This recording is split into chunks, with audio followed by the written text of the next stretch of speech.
Bom, queridos, muito obrigada, né, pela disponibilidade, né, de estar aqui com a gente essa noite e conversar um pouquinho sobre esse assunto, né? E então a ideia, eu vou tentar apresentar assim a essência do conteúdo em uns 30, 40 minutos e abrir para a gente poder ter essa participação de vocês, e aí vocês vão trazendo, talvez, aquilo que se aplica mais à realidade de cada um de vocês, porque é um assunto muito grande, né? Quem sou eu? Eu sou do Paraná, como a gente estava conversando. Eu sou de Maringá, no Paraná, e tem 15 anos que eu moro em Belo Horizonte. Eu sou formada em administração pela UEM, e aqui em BH eu fiz o mestrado em educação tecnológica. Então, eu sempre trabalhei muito na área de gestão, e depois do mestrado, aí eu comecei a dar aulas, né, em universidades, pós-graduação, e aí eu fui indo mais para a parte acadêmica mesmo, né? E aí eu também participo do trabalho do Labri Brasil, que é uma associação sem fins lucrativos, onde nós realizamos vários eventos e palestras e retiros com o objetivo de conectar a fé com todas as áreas da vida. Também participo da ABC2, né, que é a Associação Brasileira de Cristãos na Ciência, que o Terushi e o José Edson estão fazendo o curso. Que tem o objetivo de ser uma ponte de diálogo da fé com as diversas áreas das ciências e estimular, né, os cristãos nesse universo da pesquisa científica, os professores, né, as pessoas que estão envolvidos em cursos, né, de graduação, pós-graduação. E hoje, atualmente, eu sou responsável pela gestão dos cursos online da ABC2. Nós vamos também lançar uma pós-graduação, né, no ano que vem, e eu também estou responsável pelo planejamento dessa pós. Sou da Igreja Esperança, em Belo Horizonte, do pastor Guilherme e do Igor Miguel. Que mais? Acho que é isso. Esse é um pouquinho do meu histórico. E, então, meio que acidentalmente, eu fui pesquisando sobre esses assuntos relacionados com formação espiritual, né? Isso é muito interessante, porque o meu tema principal de pesquisa é hospitalidade. Só que sobre hospitalidade mesmo eu não consegui escrever nada ainda até hoje. Então é como se sempre surgisse uma coisa antes e que tem muito a ver com o modo com que Deus vai me ensinando e me conduzindo na minha própria vida, né? Então é como se ele me chamasse a atenção para alguma coisa que ele está me ensinando, e aí eu acabo compartilhando isso através dos textos, né, e das palestras, e nisso, então, eu fui caminhando nessa área das disciplinas espirituais, que o Fabrício comentou, né, do podcast que a gente começou a fazer na Igreja Esperança, de formação espiritual, meditação bíblica, e aí a gente começou a falar sobre as disciplinas. Aí algumas pessoas começaram a me pedir o texto escrito. Aí eu pensei assim, tá, então eu vou publicar no meu site o texto que eu li, que eu escrevi, né, e li no podcast. E disso começou a série de disciplinas espirituais, e aí eu tenho, então, estudado e falado bastante sobre esses assuntos, que é mais ou menos a direção que eu gostaria de dar para a nossa conversa hoje, sabe? Qual que é a relação das redes sociais, do uso, né, dos nossos celulares, dos smartphones, dessas tecnologias de comunicação para a nossa formação espiritual? Então, a gente poderia falar de muitos assuntos relacionados a isso, e então eu gostaria de dar essa direção. E claro que daí nas conversas, né, a gente pode ampliar isso para as áreas ou para os interesses que vocês trouxerem. Bom, então deixa eu começar aqui. 8h13. Todos aqui assistiram esse documentário do Netflix, O Dilema das Redes? Não? Não, não. Sim, sim. Balança a cabeça aí. Sim, sim, sim, sim. Os outros estão sem vídeo. Ok. Sim. Obrigada, gente. Não. Nós também. assistimos também. Legal. Muito bom. Legal. Então, olha só. Falando rapidamente, assim, a essência do que foi tratado nesse documentário. São ex-funcionários que estavam ligados às principais empresas que desenvolvem esses aplicativos, né? Então, lá foram entrevistados pessoas que eram líderes de desenvolvimento do Instagram, do Gmail, do Facebook, do Twitter, acho que do Pinterest, tem mais coisas lá, né? Tem várias pessoas ligadas a esse universo de tecnologia. E, então, essas pessoas que estavam engajadas nessas empresas e desenvolvendo produtos, né, e códigos e, enfim, contribuindo para o funcionamento desses aplicativos, em algum momento da trajetória profissional deles, mesmo eles sendo bem-sucedidos nessas empresas, eles se incomodaram com aspectos ligados à ética, e eles começaram a se sentir incomodados com a direção que essas tecnologias estavam tomando. Então, acendeu tipo um sinal vermelho assim para eles de que o uso que estava sendo feito das redes sociais estava sendo prejudicial para nós. E aí, então, eles resolveram denunciar isso. Então, vários deles tentaram dialogar dentro da empresa ainda, enquanto eles eram funcionários, mas eles foram simplesmente ignorados ou calados, ou não tiveram, né, voz ali dentro para questionar ou para mudar a direção desses aplicativos. E aí, então, eles saíram dessas empresas, pediram demissão, e quase todos eles abriram associações para lutar, para desenvolver aspectos mais humanos do uso da tecnologia, ou aspectos de preocupação moral para o uso da tecnologia. Então, isso é muito interessante, porque em nenhum momento eles se posicionam como cristãos, em nenhum momento eles falam que tem alguma fé ou alguma crença que direcione essa preocupação moral deles, mas todos eles apresentam preocupações relacionadas ao uso desses aplicativos.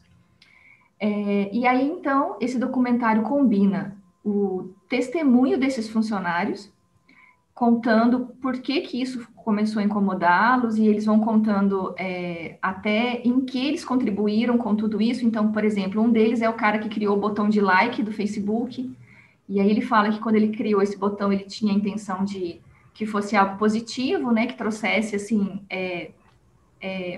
um encorajamento mútuo, né? Falou assim, nossa, que legal que você fez isso, eu gostei disso que você fez. Aí ele dá um joinha, né? Quando curte lá o botão do like.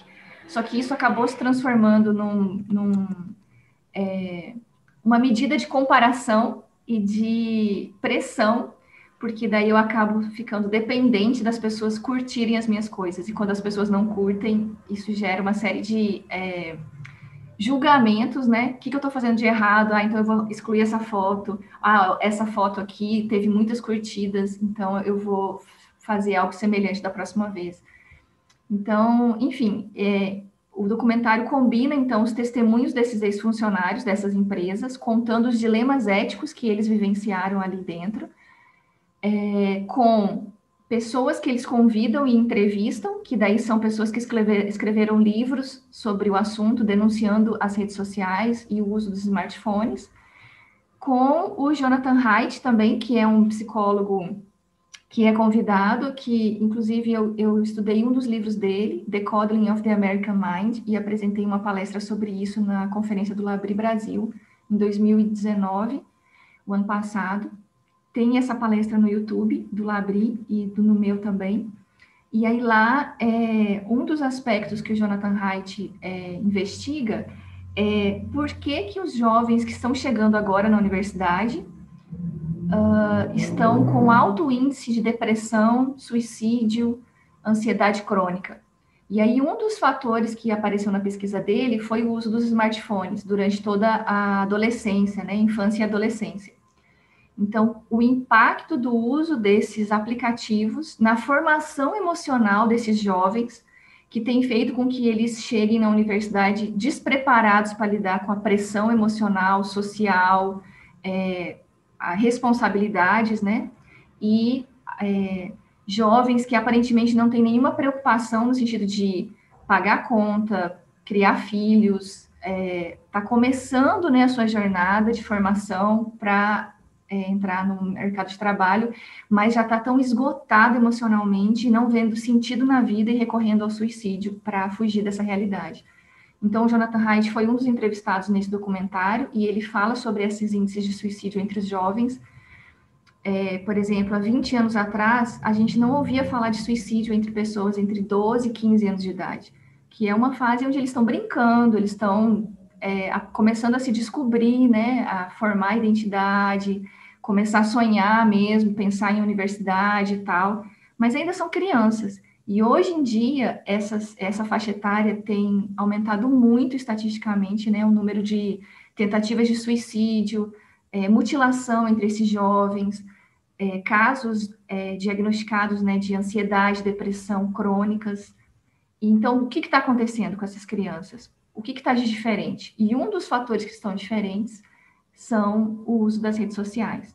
Então, o Jonathan Haidt, ele é um dos entrevistados nesse documentário e ele fala sobre isso.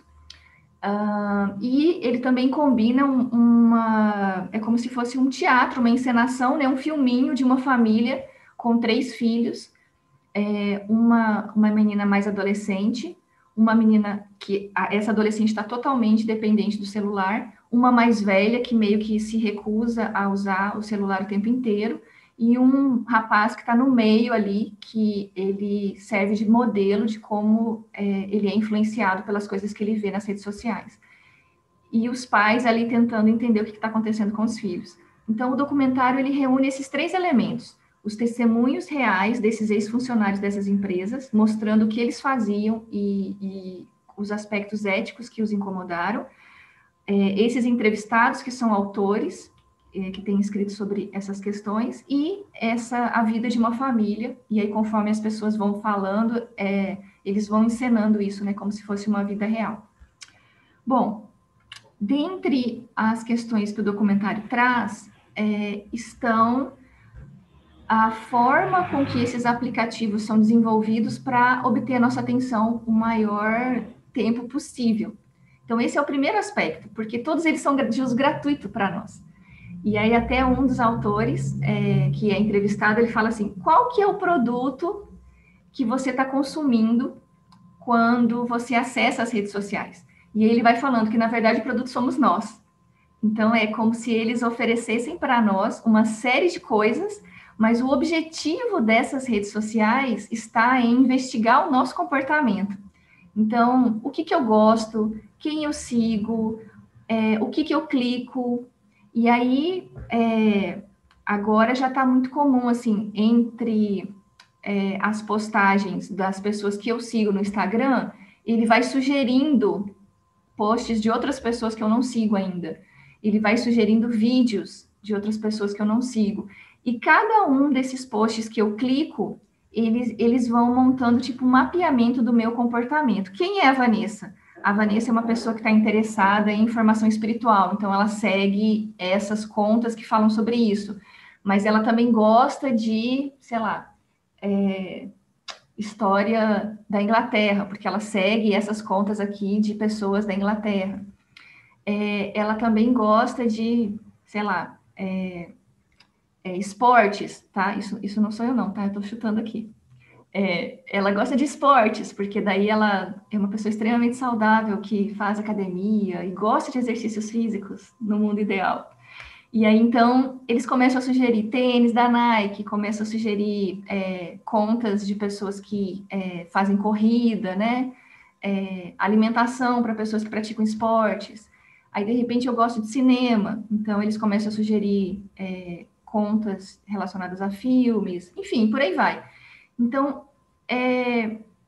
a questão toda que eles trazem é que há uma intencionalidade por trás do modo com que esses aplicativos são construídos para captar nossa atenção o maior número possível de tempo, para a gente não sair das redes sociais. Então, eles entrevistam, por exemplo, o cara que criou a rolagem infinita, né, do nosso feed de conteúdo, que você vai passando o dedo para cima e é infinito, nunca acaba. Sempre vai ter um conteúdo novo ali. Então, isso foi criado, isso foi desenvolvido, foi pensado nisso, justamente para criar essa sensação de que eu nunca acabo, então eu sempre tenho mais coisa para ver. E aí, enfim, vocês podem entender isso da sua própria experiência. Sabe quando muitas vezes você acorda e você já pega o celular e fica lá rolando, rolando, rolando, rolando, e de repente passou meia hora, e aí você já acorda assustado porque você está atrasado para fazer alguma coisa. Ou quando você está, sei lá, no ônibus e você está lá rolando, rolando, rolando, de repente você perdeu a noção do tempo e se passou o ponto que você tinha que descer. Você está fazendo alguma coisa e aí, sei lá, você está numa aula e você está lá rolando, rolando, rolando, rolando, de repente você se toca que você não ignorou totalmente o que o professor falou nos últimos 20 minutos. Então, um aspecto é esse. Essas tecnologias, elas não são neutras ou ingênuas. Tem pessoas por trás delas, desenvolvendo-as com um certo objetivo.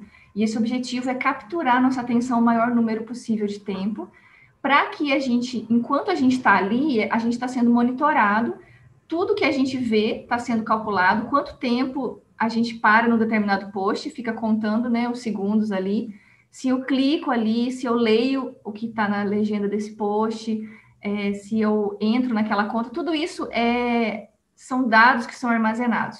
E aí, em cima desses dados, tem uma série de algoritmos que são desenvolvidos também por essas empresas para mapear o comportamento para oferecer um produto, para vender algo. Então, por exemplo, se eu sou, por exemplo, uma nutricionista, que eu quero me especializar em um curso para pessoas que praticam esportes, por exemplo, por exemplo, um exemplo real, eu tenho uma amiga que ela é professora de Pilates e ela é especializada em grávidas. Então, ela pode, através do algoritmo do Instagram, do Facebook, identificar todas as pessoas grávidas que têm interesse em cuidar da saúde e direcionar o serviço dela, por exemplo, de professora de Pilates, através de posts patrocinados, né? Ela pode fazer propagandas específicas do trabalho dela para essas pessoas. Então, como que essas redes sociais identificam quem são essas pessoas? Pelo uso que elas fazem da rede social. Então, se elas acessam contas de grávidas, de roupas de bebê, e aí, então, eles marcam quais são essas pessoas, e aí, então, o algoritmo vai direcionar a propaganda do serviço dela para essas pessoas, né? Vai alcançar essas pessoas, mesmo que essas pessoas não sigam essa minha amiga, não tenham contato nenhum com ela, só pelo uso delas desses aplicativos. Até aí tudo bem. É um modo como o mercado sempre funcionou, né? Identifica interesses e oferta produtos para as pessoas que tenham esse interesse. Isso em si não é algo ruim. O problema que eles denunciam é que as redes sociais, elas estão sendo utilizadas para manipular os nossos comportamentos e para moldar nossos hábitos e nossos comportamentos. E aí é o lance que eu gostaria de fazer um link com a nossa espiritualidade. Porque, enfim, é parte da nossa realidade o fato de que a gente está com mais dificuldade de ter foco e de prestar atenção por um período prolongado, numa palestra, por exemplo. Você ficar aqui prestando atenção no que eu estou fazendo sem pegar o celular é difícil, porque dá sempre uma vontade de ver o que está acontecendo. Ah, será que alguém me mandou uma mensagem? A gente está ficando condicionado a olhar o celular o tempo inteiro. E quando a gente pega o celular e entra nessas redes sociais, a gente é estimulado com uma série de informações, de fotos, de notícias, e tudo bem, por mais que eu selecione cuidadosamente quem eu siga, e eu siga contas que são importantes para mim, que eu me alimento delas, eu tenho notícias importantes, eu tenho estudos importantes, nós estamos sendo viciados nessa coisa rápida, instantânea, mudando rápido. Então, a gente vai ter muito mais dificuldade, por exemplo, para pegar um artigo de 4, 5 páginas e ler. De pegar uma aula e ouvir essa aula na velocidade normal, sem colocar essa aula na velocidade aumentada. Então, nós estamos sendo moldados em pessoas que são cada vez mais distraídas, impacientes, que precisam ser estimuladas o tempo inteiro. O Fabrício estava comentando sobre a dificuldade dos jovens da igreja de participarem das reuniões online. Porque é um tédio, é muito difícil você ter que ficar parado na frente do computador prestando atenção no que as pessoas estão falando. Especialmente os jovens, eles estão muito mais viciados nessa distração constante. Por isso que até mesmo quando eles estão reunidos, né, eles ficam no celular o tempo inteiro. Então, o aspecto que nós, como cristãos, podemos conversar aqui hoje e tentar refletir um pouquinho é como que essas redes sociais estão presentes na minha rotina diária. Como que você usa o WhatsApp, o Instagram, o Facebook, o Twitter? Quanto tempo você fica nesses aplicativos? Você experimenta no seu dia a dia falta de foco, tédio, distração, preguiça, impaciência, irritação? Você tem dificuldade de ler a Bíblia, de orar, de ficar em silêncio? Você consegue deixar o celular desligado e não acessar ele, sei lá, acabou o trabalho, eu não preciso mais falar com o meu chefe, e eu esqueço que eu tenho celular. Ou você fica o tempo inteiro com o celular na mão. As refeições que você está na sua casa com a sua família, sua esposa, seu marido, seus filhos, vocês levam o celular para a mesa? Vocês estão lá conversando, almoçando, e vocês olham o celular e pegam e olham? Você dirige, quando você está dirigindo, você olha o celular ou faz vídeos, né, de você dirigindo, ou grava áudio respondendo o WhatsApp enquanto você está dirigindo, porque você tem essa sensação de que você não consegue esperar chegar, porque você tem que responder agora, imediatamente. Então, assim, o que a gente precisa avaliar é o lugar, o espaço que essas redes sociais e que esse aparelhinho aqui tem ocupado na nossa vida e na nossa rotina diária. E compreender que às vezes é tão difícil assim da gente ficar longe dele, não usar, porque ele tem sido feito de maneira para gerar um vício mesmo. Cada vez que a gente fica nessa rolagem infinita, que as pessoas curtem as nossas coisas, que a gente curte as coisas das pessoas, o nosso cérebro libera, né, hormônios, dopamina, que dão essa sensação de prazer. E então eu acho que não adianta questionar se é para usar ou não, porque a gente está numa realidade que a gente não pode mais ficar sem, né? Se eu preciso pagar as contas, eu preciso acessar meu aplicativo do banco que está aqui. Para eu ir para a igreja, eu preciso acessar o aplicativo da igreja e me inscrever. Então, assim, é parte da nossa realidade. Então, a questão não é usar ou não usar a tecnologia, mas a questão é compreender a direção que essa tecnologia está tomando, que aspectos estão sendo criados com o objetivo de manipular o meu comportamento e gerar hábitos em mim, e como eu intencionalmente estou tomando cuidado com isso e não deixando isso me moldar num tipo de pessoa que é totalmente oposto ao tipo de pessoa que o Evangelho está tentando me moldar, que é uma pessoa à imagem e semelhança de Jesus. Como isso tem atrapalhado a minha formação espiritual e como isso tem me deixado mais distraído e distante dos exercícios espirituais que a palavra de Deus nos ensina a praticar. Então, eu acho que a gente pode mais ou menos pensar, né, e refletir um pouquinho sobre isso. Então, o James Smith fala no livro, né, Você é Aquilo que Ama, que tudo que a gente faz está fazendo algo conosco. Um dos autores que eu gosto muito, que estuda sobre hábitos, né, e disciplinas, ele fala sobre o impacto dos nossos hábitos. O que a gente escolhe fazer? E o Smith fala que tudo aquilo que a gente escolhe fazer não é neutro. Ele faz algo com a gente. Tudo aquilo que a gente escolhe fazer está nos moldando em um tipo de pessoa que ama mais a Deus ou não, que ama menos a Deus. Então, se a gente pegar só um exemplo, gente, que o Uber, por exemplo. Antigamente, os mais velhos aqui vão ter tido essa experiência, não existia Uber. E aí, se você precisasse, sei lá, por algum motivo você não podia pegar um ônibus e você não tinha um carro, você podia chamar um táxi. Como que a gente chamava um táxi? Você tinha que ligar para a casinha do táxi lá, que fica geralmente numa esquina, um ponto de táxi. Aí você tinha um telefone fixo, que você ligava para a casinha do táxi lá, e aí tinha uma fila, né, uma ordem desses taxistas que ficam estacionados, e aí o primeiro atendia, e aí ele anotava o seu endereço no papelzinho e ia te buscar. Desculpa, eu falei do autor, né? O nome dele é que é um nome difícil que eu esqueci. Deixa eu achar aqui.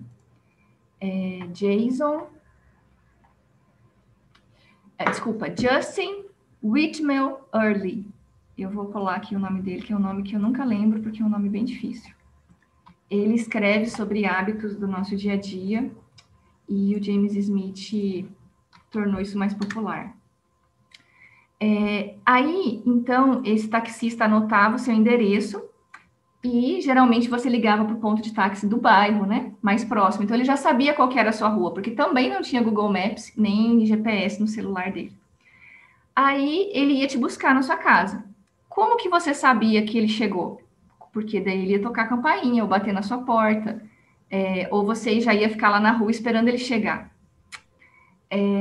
E, enfim, você está terminando de se arrumar e tal, e aí você sabe que o táxi vai chegar a qualquer momento. E aí o táxi te pega, e aí você vai para o seu destino. E esse taxista tinha que conhecer bastante isso, esse mesmo. E ele tinha que conhecer bastante sobre o nome das ruas, como se localizar e ir de um lugar a outro, né? Porque não tinha um mapa assim tão acessível. O que mudou com o Uber? Então, aí, olha só. Com o Uber, eu transformo todos os usuários comuns que têm um carro em um taxista em potencial. Então, basta ter o aplicativo. Então, quando eu chamo o Uber agora, eu consigo ver todos os carrinhos que estão disponíveis perto da minha casa.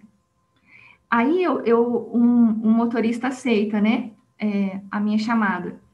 Aí, o Uber me mostra a quantos minutos de distância esse carrinho está da minha casa. E aí, eu consigo ver, 2 minutos, ótimo. Então, eu já termino de me arrumar, eu já tenho que sair, porque ele está aqui perto. Às vezes ele está na minha rua mesmo, então às vezes eu chamo enquanto eu ainda tenho que fazer alguma coisa e aí eu fico desesperada porque não dá tempo de fazer nada, eu tenho que sair correndo.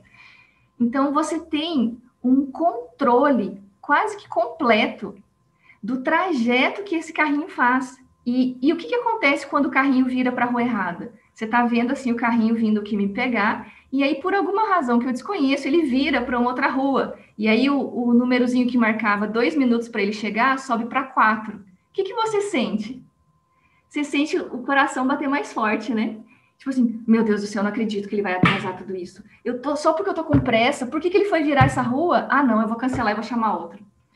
E aí, várias vezes eu não cancelei, e aí ele foi se distanciando de mim. Ele foi indo para mais longe de mim. Aí eu tô assim, gente, não é possível que esse motorista aceitou minha corrida e tá indo embora. E ele desistiu de me pegar, mas ele não cancela. Agora eu não posso cancelar, que daí eu vou pagar a multa. Mas eu tô com pressa, eu preciso de um carro que venha até aqui.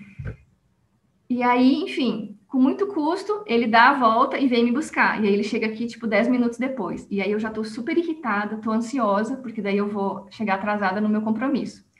E aí, enquanto eu tô nesse compromisso, eu vejo todo o trajeto que ele vai fazer. Ele vê todo o trajeto. Esse trajeto é calculado para que ocupe o menor número possível de tempo, já desvia do trânsito, já foge de engarrafamento. Então, presta atenção nisso. Um aplicativo que faz algo muito importante, porque ele barateou pra caramba, né? O custo de a gente andar de táxi, por exemplo. Antes, um trajeto que eu gastaria R$ 40 de táxi, hoje eu gasto em torno de R$ 12 de Uber. Então, popularizou o transporte, e isso foi muito bom. Só que esse modelo de negócios viralizou e esse modelo Uber de negócio, ele é usado em praticamente todos os outros aplicativos para vender qualquer outro tipo de serviço. Só que vocês percebem que esses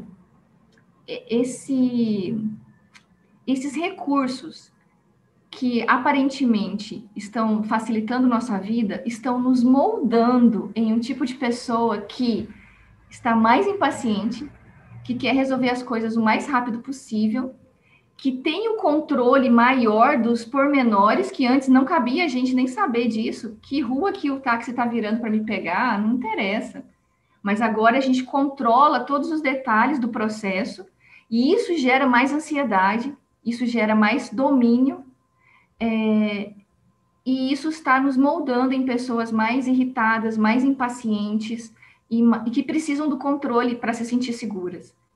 Então, o uso constante dessas tecnologias e desses aplicativos estão nos moldando em pessoas com essas características. Então, isso é fato. E aparentemente não tem muito como fugir disso. Porque antigamente, quando a gente usava computadores de mesa, os PCs, eles levavam quase 4 minutos para ligar. E aí a gente começou a usar notebooks que levam segundos e a gente já fica impaciente muitas vezes.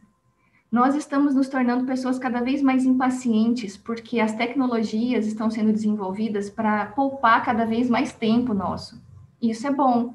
Só que nós estamos sendo moldados em pessoas que não sabem mais esperar, quando precisam esperar, que não sabem lidar com frustração, com você não ter agora o que eu quero, porque eu estou acostumada a ter o que eu quero agora, é só eu clicar no botão. Se eu quero pagar uma conta, se eu quero pedir comida, se eu quero um carro, se eu quero jogar, se eu quero conversar com um amigo, se eu quero me distrair, se eu quero aprender algo, se eu quero assistir uma série, se eu quero assistir uma aula, eu posso fazer isso agora, eu não preciso esperar nada. Então, essa é a grande questão que o Smith e que todos esses autores eles falam. Esses são dispositivos de distração que estão nos moldando em pessoas com certas características. E isso tem um impacto muito grande nos jovens, porque eles estão tendo acesso a isso desde crianças. Então, nós, na faixa aqui dos 35, 40 anos para cima, não teve acesso a isso quando era jovem. Então, o nosso emocional foi moldado sem essas características. Agora, os jovens que hoje estão com seus 20 e poucos anos, eles foram, o seu processo todo de adolescência, moldados por isso. Por isso que eles não conseguem parar e prestar atenção em uma coisa por muito tempo, porque eles estão totalmente moldados na distração constante. E tem essa questão dos relacionamentos, eles têm mais dificuldade de se relacionar com pessoas de verdade. Então, tem um outro autor que eu cito também, que é o Simon Sinek. Ele fala, por exemplo, dos primeiros empregos, dos estágios. Como que era antigamente? Você está lá como jovem, né, trabalhando numa empresa e tem uma reunião de trabalho com seus colegas de trabalho. E aí você chega um pouco mais cedo na sala. Você tem que conversar com as pessoas, sabe? Então as pessoas interagiam. Tipo, e aí, você conseguiu terminar aquele relatório que o chefe pediu? Nossa, não consegui. O meu marido teve um problema, meu filho está internado e eu não consegui terminar. Nossa, mas eu posso te ajudar, eu já fiz esse relatório antes, eu tenho os dados. Ah, que bom e tal. Ou então aquela conversa, né? Ah, e aí, você tá bem? Tudo bem? Seu filho estava internado, né? Ele melhorou e tal. Ah, beleza. Essas interações sociais são importantes para os jovens e para os adolescentes. Essa questão do namoro, do interesse, da conquista, de você trabalhar em alguma coisa e se frustrar e não conseguir, aprender a ter persistência, tentar de novo, falhar. Só que agora, com os smartphones, quando você está daí num ambiente de trabalho e aí você chega mais cedo, o que você faz? Você fica lá, né? Cada um, todo mundo assim, curvado no seu celular, ninguém conversa um com o outro. A maioria desses jovens trabalham online, trabalham remoto, e conversam uns com os outros via aplicativos de redes sociais. Então, aquela coisa da expressão do olhar, quando você fala alguma coisa, a pessoa já faz aquela cara e você fala, ixi, falei alguma coisa que eu não devia. Então, essas coisas. Esse último autor foi o Simon Sinek. Simon Sinek. Essas coisas que fazem parte de nós crescermos e nos tornarmos seres humanos que se relacionam uns com os outros, para isso a gente precisa de interações com pessoas reais. Só que se a gente cresce o tempo inteiro mais no virtual do que no mundo real, as nossas emoções elas são atrofiadas. A nossa capacidade de receber um não, por exemplo, no namoro, isso é o fim. A pessoa entra numa depressão profunda. Ela sente uma rejeição muito grande. No ambiente de trabalho, daí quando ela tenta trabalhar com pessoas, né, enfim, acontecem problemas, conflitos de trabalho. Enfim, essa é uma discussão muito grande e já acabou meu tempo e eu gostaria de ir encerrando. Mas esse autor do Simon Sinek tem um vídeo muito legal dele onde ele mostra isso, que essas interações estão sendo prejudicadas, porque os nossos jovens estão sendo moldados pelas tecnologias. Então, o impacto disso para eles vai ser muito maior do que o impacto disso para nós adultos, que hoje a gente já tá com o nosso emocional mais formado. Só que mesmo assim, nós somos suscetíveis aos vícios que esses aplicativos proporcionam. Porque, como um dos caras fala lá no documentário, esses aplicativos, eles pegam o que tem de pior em nós. Então, eles se agarram, por exemplo, no prazer que a gente tem de espalhar mentiras. E o quanto que a gente gosta de fofoca. E aí as fake news estão aí, né? Tomando conta das redes sociais, e dos jornais e de todos os canais de comunicação. Eles falam que uma informação falsa é 6 vezes mais compartilhada do que uma informação verdadeira. Então, isso que a gente experimenta nos grupos de WhatsApp da família, sabe? As pessoas compartilhando um monte de coisa que não são verdade, mas não interessa saber se é verdade também. Então, esses aplicativos pegam o que tem de pior em nós.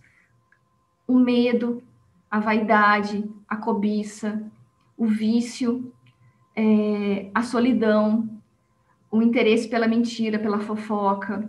Tudo isso é ampliado no modo como as redes sociais são construídas.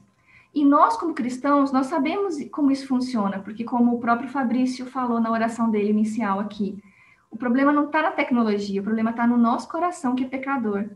E essas coisas, elas estão completamente entranhadas dentro de nós. A nossa natureza corrompida pelo pecado tem todas essas características. O orgulho, o medo, a vaidade, a cobiça, a mentira. E aí, então, quando nós passamos a usar essas redes sociais, esses são os gatilhos que são utilizados para fazer com que a gente fique lá o tempo inteiro. E isso gera prazer para nós. Então, a gente, como cristãos, a gente precisa parar e perceber, então, o lugar que esses aplicativos e esse aparelho celular têm ocupado na nossa vida, como que isso está me moldando e como que isso está me atrapalhando para me tornar a pessoa que nós precisamos ser diante de uma formação espiritual. Porque se eles estão me moldando numa pessoa impaciente e ansiosa, como que eu preciso dosar, então, o meu uso disso, se a palavra de Deus me diz que eu preciso aprender a não ser ansiosa e confiar na provisão de Deus? Se esses aplicativos estão simplesmente me tornando uma pessoa mais controlada, no sentido de querer ter mais o controle de todas as coisas que acontecem na minha vida, como que a palavra de Deus me ensina a entregar a Deus o controle de todas as coisas? E não ficar frustrada ou irritada quando as coisas fogem do meu controle? Como que o uso desses aplicativos e desse aparelho celular atrapalha a minha formação espiritual? Porque rouba o tempo que eu deveria estar me dedicando para as disciplinas e mina as características que o Espírito Santo quer formar em mim, que são as virtudes, que são o fato de eu prestar atenção nas pessoas que estão na minha frente. Eu não consigo mais prestar atenção nas pessoas, porque daí, mesmo quando eu estou com as pessoas, eu fico no celular. Então, vocês percebem o que eu quero dizer? Eu estou levantando a questão aqui só, e aí a gente pode conversar melhor agora. A palavra de Deus nos diz que nós estamos num processo de discipulado, onde o Espírito Santo age em nós, a partir da revelação das Escrituras Sagradas, e por isso nós precisamos ter tempo para orar, para ler a Bíblia, para buscar o Senhor, para ficar em silêncio, para contemplá-lo, para adorá-lo. Só que como eu estou sendo moldada num tipo de pessoa impaciente, irritadiça, sem foco, que está fazendo um monte de coisa ao mesmo tempo e chega em casa cansada, eu não tenho tempo e nem interesse para fazer essas coisas. E aí, então, o pecado que está no meu coração vai fazer com que o engano do pecado que está no meu coração vai fazer com que eu me deixe levar pela preguiça, pelo tédio, por essa falta de foco, então eu vou me jogar no sofá e ver Netflix, mas eu não vou orar. E aí, dependendo, né, do nível aí de espiritualidade, você vai até se sentir meio culpado, e vai falar assim, eu não orei ontem, hoje eu queria orar, mas hoje vai ser um dia tão cheio. Ou às vezes isso nem vai te importar mais. E aí a gente vai cair numa frieza espiritual. E aí é o que a gente vê hoje, cristãos imaturos, apáticos, infrutíferos, cristãos que são indiferentes, que vivem como se não fossem cristãos. Crer em Deus não faz diferença nenhuma para o modo como eu vivo a minha vida. Então, é claro que tem vários fatores, né, que interferem e influenciam nisso, mas a gente não pode ignorar que um desses fatores é o modo como esse instrumento tem nos moldado em pessoas que cedem ao engano mais facilmente e se deixam levar por essa correnteza do mundo, que é a correnteza da distração, da pressa, do estar sempre ocupado, muito cansado, um volume de trabalho grande. E aí, então, a gente recorre às redes sociais para se distrair, para se entreter. E quando vê, já passou o dia e as disciplinas espirituais foram totalmente ignoradas novamente. Então, uma coisa muito interessante que esse autor, o Justin... esqueci já o nome dele de novo. Whitmel, fala em que a gente está prestando atenção. Aonde que você tem colocado a sua atenção? Que hábitos e que ritmos você tem escolhido no seu dia a dia? Então, se você está com atenção demasiada nas redes sociais, é hora de parar e limitar esse uso. E colocar sua atenção em outras coisas. E aí, claro, uma vida saudável envolve você prestar atenção ao que está acontecendo agora no momento presente. Então, prestar atenção às pessoas que estão na sua frente agora. Prestar atenção na palavra de Deus e na formação espiritual. Então, prestar atenção em Deus. Ter momentos no seu dia, na sua semana, onde o seu foco está em ouvir a palavra dele, e ouvir a voz dele, e aquietar os outros ruídos. Ter ritmos diários e semanais, onde você trabalha, mas também descansa, onde você fica sozinho e você fica com as pessoas, onde você tem picos de gastar energia e depois de descansar e reduzir essa energia. Então, a gente não foi feito e a gente não pode ficar num ritmo constante de trabalho, de distração o tempo inteiro. Porque se a gente se deixar ser moldado por isso, a gente não vai conseguir deixar o Espírito Santo nos moldar em pessoas semelhantes a Jesus. Porque a gente vai estar fugindo dos recursos que o próprio Deus preparou para nós, que são as disciplinas espirituais, que são as reuniões da igreja, o culto, a comunhão com os irmãos, e enfim, os dispositivos e os aplicativos, eles estão nos moldando em pessoas, e eles estão gerando uma influência em nós, e a gente precisa estar atento a isso, ser mais intencional, então, em como que nós vamos usá-los, e reduzir o uso, especialmente quando a gente estiver com pessoas e quando a gente estiver dedicado para as atividades das disciplinas espirituais. Enfim, eu paro por aqui para agora vocês trazerem aí os comentários, as dúvidas, e aí a gente pode ir aprofundando um pouquinho de tudo isso que eu falei. Que legal, muito bom, Vanessa. Que assunto rico, né, e atual que a gente está vivendo. Muitos temas aí foram levantados, eu coloquei aí no chat aqui, se você puder colocar a tua pergunta aí, seria bem legal, se você tiver alguma pergunta dentro do que ela falou. O Terushi me mandou algumas perguntas, aí eu posso ir começando por elas até, enquanto não aparecer outras Legal. aqui. Que eu acho que vocês devem ter enviado isso Na inscrição. Quando fizeram a inscrição, né? Uhum. Então, olha só. Qual seria o interesse do Netflix em promover esse documentário?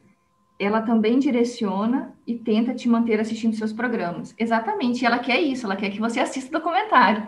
Uhum. Então, com certeza, esse documentário gerou muita audiência para o Netflix. Ele quer audiência. E ele sabe que as pessoas estão tão viciadas no Netflix e nas séries que eles não vão deixar de assistir por assistir esse documentário, sabe? Vanessa, inclusive, quem está viciado no Facebook, no Instagram, eu não sei o que gerou nas outras pessoas, né? Mas ninguém vai deixar de usar Isso, por causa disso. Mas foi legal o lance da informação, né? Exatamente, é porque, assim, num certo sentido, tudo que eles falam ali não é novo para nós. Eu acho que com todo mundo que eu conversei, ele falou assim: nossa, você viu? Eu não sabia que era assim. A gente sabia que era assim. A gente sabe, essas coisas do uso de dados é falado já há muito tempo. É, quando eu dei aula em 2014 para o curso de administração, já tinham cases de empresas usando a movimentação das pessoas no universo virtual, assim, né? No Facebook, no Google, o que você pesquisa e tudo mais, para direcionar tanto a criação de produtos quanto a venda de produtos. Quando aquele cliente entra na minha loja, eu já sei a vida dele na internet. Então, é como se fosse um currículo virtual ali, de tudo que ele gosta e faz no mundo virtual. A gente sabe que tudo que a gente faz é monitorado e que esses dados são vendidos para as empresas. E isso é mais Então, antigo do que a gente possa imaginar, né? Eu lembro então, que em 2008, quando eu comecei o curso de psicologia, tinha uma disciplina que era de estágio, assim, não era bem uma disciplina, fazia parte de uma disciplina esse estudo, que era a psicologia do marketing. E, e é interessante como desde aquela época já se estudava muito sobre o que é que poderia influenciar as pessoas na compra de um produto. A cor, o cheiro, aquilo tudo. E tinha uma discussão por trás também, que eu acho que ainda está muito forte, que é a questão ética disso. sim, Será que isso é ético? Eu fazer com que as pessoas comprem, eu controlar a decisão das pessoas sem que elas saibam, utilizando técnicas. Isso exatamente. perdeu o freio, né? E agora, por exemplo, todos os aplicativos que você instala, eles já vêm com uma mensagenzinha que você concorda em compartilhar a sua agenda, seus contatos, sua localização, suas Sua câmera, fotos, sua microfone. câmera. Então, às vezes, a gente nem vê isso, porque é tão rápido, faz parte da instalação, quando você vai acessar pela primeira vez, você dá um ok e concorda sem nem ver direito com o que você está concordando. Mas então, tipo assim, você concordou. Eles estão se respaldando nisso. Você instalou, você concordou. Então, eu acho, enfim, eu acho que o interesse da Netflix não é nem despertar uma preocupação ética agora dos seus usuários, mas é levar a audiência para assistir o documentário, né? E as pessoas estão falando muito, e com certeza esse documentário foi muito assistido. Outra pergunta: e sobre as mídias e a qualidade da interação das famílias? Eu acho que isso é muito importante, gente.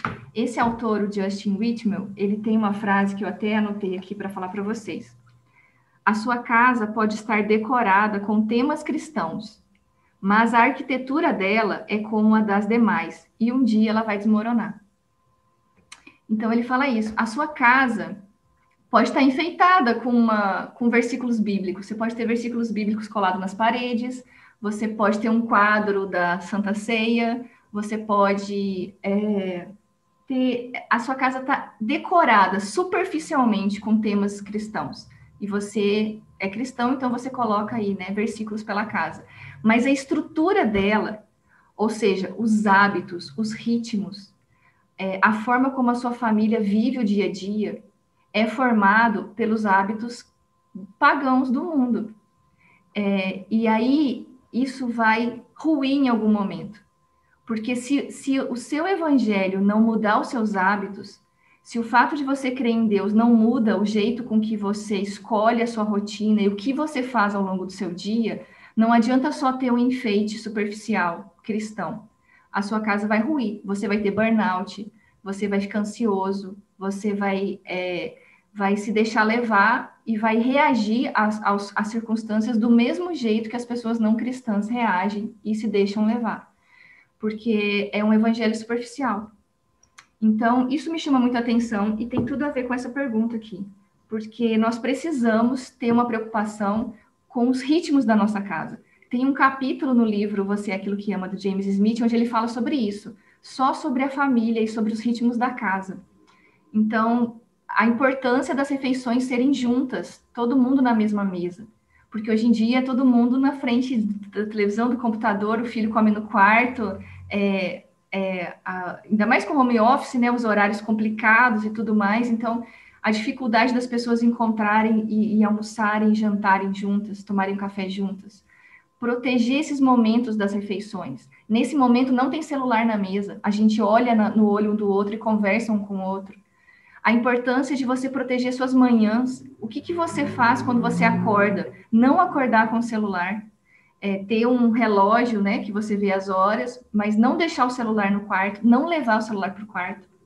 Ensinar os seus filhos, pastorear os seus filhos sobre o que eles devem ver e como eles devem navegar na internet, como aprender a discernir informação, que sites são ruins ou exercem ameaça, como ensinar isso para as crianças, limitar, né, a quantidade de horas. Todos os autores falam que crianças até os 15 anos não deveriam ter acesso a celulares e redes sociais, e que a partir de 15 anos seria limitado a 2 horas, sendo que, claro, que depende muito do que eles veem nessas 2 horas, porque se eles veem muita coisa ruim nessas 2 horas pode ser muito prejudicial para eles também.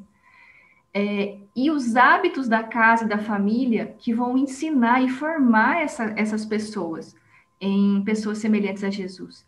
Então, como que eu crio ritmos que eu ensino paciência e ensino a esperar, quando todos os ritmos à nossa volta estão nos ensinando a ser impaciente e que eu preciso ter o que eu quero agora. Então, a maioria das famílias simplesmente dá o que as crianças querem imediatamente.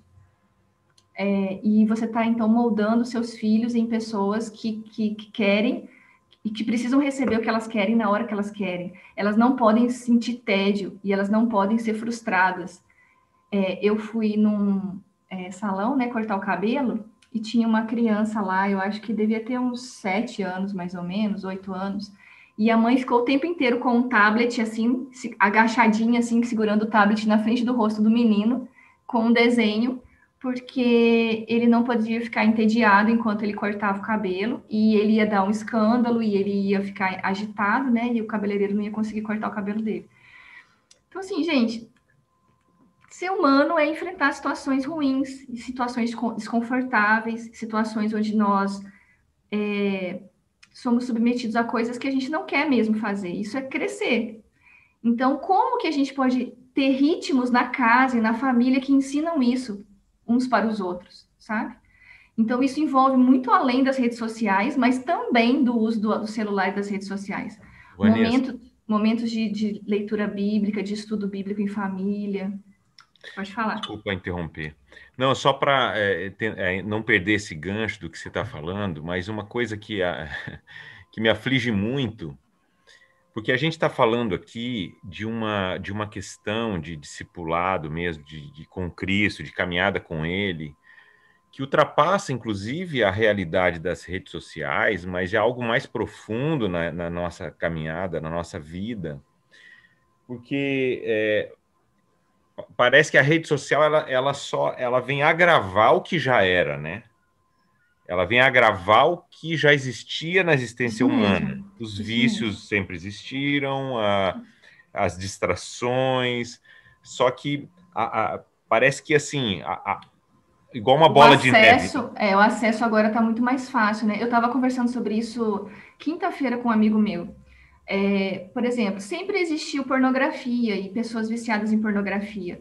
Só que antes, as pessoas dependiam de ter acesso a uma revista da Playboy ou uma outra lá, parece que só tinham 2 revistas específicas, né, de pornografia, assim.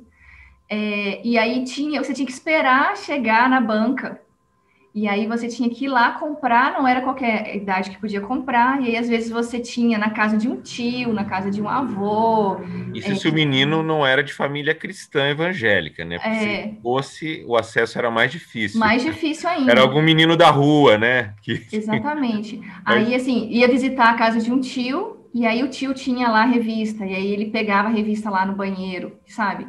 Então, era esse tipo de coisa, assim, o vício e o pecado sempre teve no nosso coração. Só que agora, com as tecnologias que a gente tem hoje, isso está dentro da sua casa, dentro desse aparelho.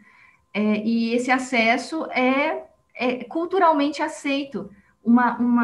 As séries, por exemplo, que todo mundo assiste, muitas dessas séries, por exemplo, Game of Thrones, que todos os cristãos assistem normalmente, compartilham, acham super legal, tem um roteiro incrível e tal. Uma das séries com mais cenas violentas de sexo e sexo entre irmãos, homossexual, uma série de coisas muito pesadas mesmo, mas porque aquilo vem maquiado de uma trama super envolvente e lutas entre reinos, né, e tudo Game of mais. Thrones. E aí todo mundo assiste, e aí você meio que se auto-sabota, achando que não, eu sou forte, isso não vai me influenciar, não. Isso não vai interferir em nada na minha vida sexual, nos meus desejos sexuais. Isso não vai fazer mal para mim, porque eu sou cristão. Só que aí é que está o perigo, a gente ignora o engano do pecado no nosso coração. E esse que é o problema, porque a maior parte das coisas às quais a gente é exposta agora, elas tornam muito mais acessível algo que vai diretamente em contato com os nossos problemas. E aí a gente tem que aceitar que nós temos problemas, nós temos que aceitar que nós não sabemos como viver. Nós precisamos reconhecer que nós precisamos de ajuda para saber fazer escolhas. E que quando a gente diz que nós somos cristãos e que nós nos engajamos, então, a uma comunidade de fé, a uma igreja, a gente está dizendo, eu reconheço que eu vivi a minha vida até aqui de um jeito errado e eu preciso da graça do Espírito Santo para me ensinar a viver. Eu preciso me arrepender dos meus hábitos, dos meus comportamentos e aprender, então, o que Jesus me ensina sobre como eu vou viver agora. O que significa ser uma mulher e ser um homem na minha idade, no meu contexto, como pai, como marido, como filha, como funcionária, como irmã, como colega de trabalho. Como eu vou amar essas pessoas? Como que eu vou me engajar com a minha vocação e meu trabalho? Como que eu vou lidar com as minhas tentações e os meus pecados? Como que eu vou responder ao mal, à injustiça à minha volta? Então, eu preciso reconhecer que eu não sei. E eu preciso me submeter ao ensino do Espírito Santo, através da igreja, da sua palavra. E eu preciso reconhecer que tem hábitos que eu preciso abandonar. Tem coisas que já estão automáticas no meu modo de viver que eu preciso parar de fazer. Tem coisas que continuam alimentando o meu vício e os meus pecados, os meus pecados de estimação.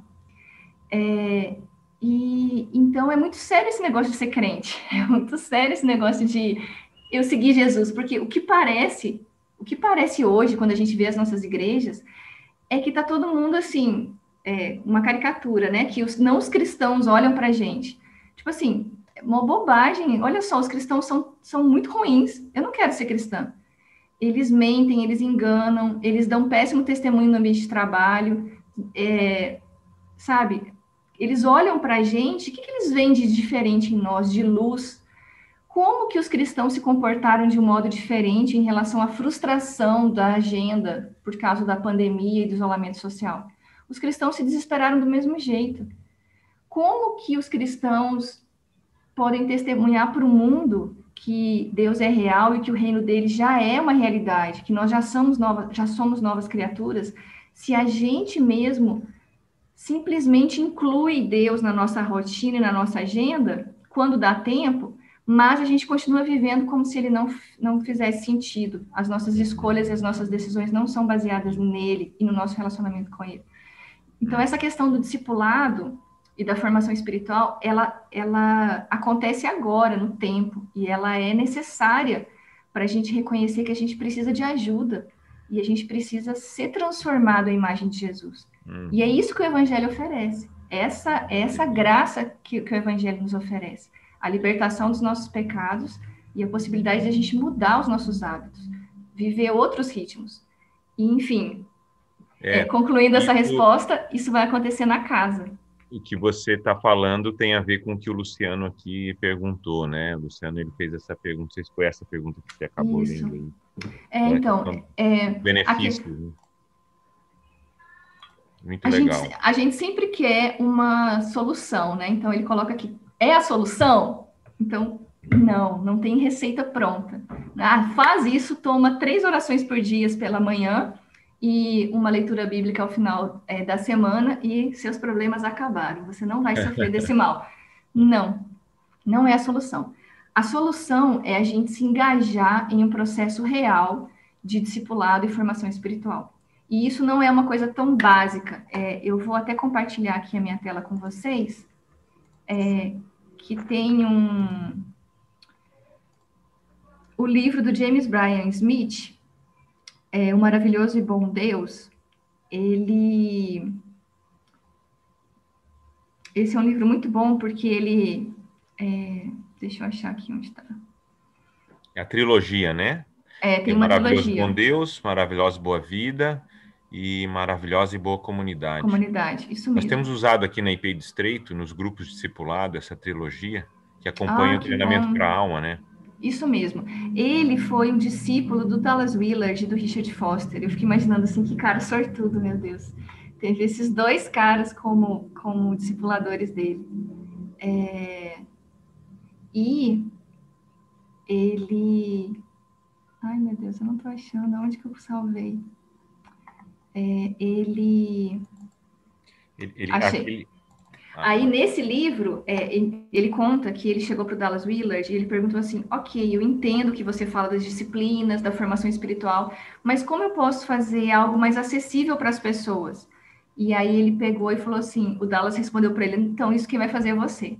Uhum. E aí ele tenta fazer isso nesses livros. Então, ele coloca a questão das disciplinas de um jeito muito mais prático, e ele vai dando exemplos reais do dia a dia das pessoas, alternando com as disciplinas espirituais. E aí ele traz, numa das páginas, esse esquema aqui, que eu estou compartilhando com vocês. Está aparecendo aí já? Sim. Então, olha que interessante. Ele coloca esses 4 elementos como necessários no nosso processo de formação espiritual. Primeiro, adotar as narrativas de Jesus. Então, eu preciso conhecer o que o Evangelho me ensina sobre o que é a vida, como eu vou viver a minha vida, o que dá sentido para o meu tempo agora e que vai influenciar as minhas escolhas. Então, a gente muitas vezes é levado pela narrativa dos filmes de Hollywood. Casar, fugir dos problemas, ter um marido perfeito, a mulher perfeita, os filhinhos fofos, ter a estabilidade financeira. Então, a gente tem uma narrativa de felicidade que a gente persegue, geralmente com as coisas que a gente gostaria que acontecessem. Mas qual que é a narrativa do Evangelho? Qual que é a narrativa de Jesus? O que significa o fato de que existe um reino de Deus? O que significa o fato de que eu me converti e nasci de novo? Simplesmente não tem problema como é que eu vivo aqui, porque um dia eu vou para o céu? Não. Então, a gente precisa conhecer qual que é a história que sustenta e dá sentido para as nossas vidas agora. E essa história envolve a criação, a queda e a redenção. E como essas 3 coisas estão presentes agora nas minhas escolhas, na minha vida, no meu tempo. Em como eu me relaciono com as pessoas, em como eu trabalho. Então, a gente precisa adotar as narrativas corretas. E essas narrativas, elas não vão surgir do nada. Eu preciso me engajar com o ensino disso. Então, participar de uma boa igreja, ter uma igreja centrada no evangelho que ensine essas verdades domingo após domingo, no culto, nas reuniões, nos grupos nas casas, nas escolas bíblicas. Eu preciso ler a palavra de Deus, porque essas verdades estão narradas lá. O nosso Deus é um Deus que se revela para nós, que faz promessas, que nos ensina. Então, eu preciso me submeter aos recursos que vão me ensinar essas narrativas. Um segundo aspecto é participar de uma comunidade, que é isso que eu estou falando já. Me engajar em uma igreja e com pessoas que conhecem a Deus há mais tempo do que eu, que vivem essas narrativas nas suas vidas, nos seus ritmos, nas suas escolhas, que adotam isso nas suas famílias, nos seus trabalhos. Eu preciso caminhar com pessoas que vão me ensinar a viver essas narrativas na minha vida agora. A formação espiritual, ela é individual, porque você não pode fazer isso acontecer em mim, mas ela acontece em comunidade. Por isso que a gente não pode ser cristão sozinho, desigrejado, sem pertencer a uma comunidade de fé. E o terceiro aspecto é se engajar no que ele chama de exercícios de treinamento da alma, que são as disciplinas espirituais. Leitura da Bíblia, oração, jejum, confissão de pecados, adoração, celebração, serviço, submissão, solitude, silêncio, enfim, tem várias disciplinas espirituais que são exercícios aos quais eu me submeto. E quando eu faço isso, o Espírito Santo age em mim, me transformando. Então, a base para adotar as narrativas de Jesus, participar de uma comunidade e praticar as disciplinas espirituais está na ação do Espírito Santo em nós. Eu não faço isso para obter alguma coisa de Deus ou para eu ficar mais forte pelo meu próprio esforço. Eu me engajo intencionalmente em práticas que o próprio Senhor nos ensina, e ao fazer isso, eu fico mais sensível para a ação do Espírito Santo em mim. Então é como, por exemplo, você se matricular para uma escola e nunca ir assistir nenhuma aula. E eu fico esperando que milagrosamente o Espírito vai me ensinar todas as matérias, sem eu nunca abrir o livro e nem assistir nenhuma aula. Então é mais ou menos assim que a gente vive a nossa espiritualidade. E esse é o desafio que o próprio Dallas Willard sempre denunciou nos seus livros, né? E chama a nossa atenção para abrir os nossos olhos. Você não vai ser discípulo de Jesus se você não seguir Jesus. Você não vai ser transformado em imagem e semelhança de Jesus se você não se submeter às disciplinas espirituais e se deixar moldar por elas. Você não vai aprender a amar mais ao Senhor e a ser menos rancoroso e lidar com seus pecados se você não se engajar intencionalmente no processo de formação espiritual. De acordo com eles, esse processo de formação tem esses componentes. Então, não é uma coisa assim que eu vou fazer hoje e vai ficar tudo bem. É uma coisa que eu preciso entender que leva tempo e vai levar simplesmente a nossa vida inteira. E aí, quando Jesus voltar, ele vai falar: tá aqui, pai, a Vanessa, o Fabrício, o Terushi, a Vanesca, a Léo, eu cumpri conforme a sua vontade e os transformei a minha imagem e semelhança. Então, é um processo que só vai se cumprir quando Jesus voltar. Mas até lá, nós temos agora, intencionalmente, que escolher o que a gente está fazendo com o nosso tempo. E esses aspectos relacionados com a nossa formação espiritual deveriam ser as prioridades, deveria ser aquilo que vai moldar e dar sentido para todas as outras coisas que eu faço. É por eu ter esse tempo com Deus, de oração todas as manhãs, que daí eu faço escolhas melhores no meu trabalho, que eu trabalho melhor e que eu cedo menos a ansiedade pelos resultados e as pressões. É por eu participar de uma comunidade de fé que eu consigo lidar com o medo e o desespero provocado por uma pandemia mundial, porque eu tenho uma esperança. É por eu conhecer as narrativas do reino de Deus que eu consigo desejar o bem e enfrentar o mal em todos os conflitos e problemas do meu dia a dia, porque eu almejo uma esperança que não está em eu me casar, ter filhos e ter um bom emprego, mas é uma esperança de que o Senhor vai cumprir todas as suas promessas e que Ele vai restaurar todas as coisas, e que por isso eu escolher o bem agora importa. Então, vocês entendem o que eu quero dizer? Respondendo à pergunta do Luciano, eu me engajar intencionalmente com os próprios recursos que o Senhor nos dá quando Ele nos chama para segui-lo. E eu preciso segui-lo todos os dias, não só no domingo, prestando atenção na mensagem do pastor e no sermão, mas todos os dias. Esse processo de formação espiritual acontece de segunda a segunda. Eu preciso inserir as disciplinas espirituais na minha rotina. Eu preciso fazer parte de uma comunidade de fé e caminhar com pessoas que amem ao Senhor. E eu preciso aprender as narrativas, claro, tudo isso sendo conduzido e sustentado pelo Espírito Santo que habita em nós. Ok, legal.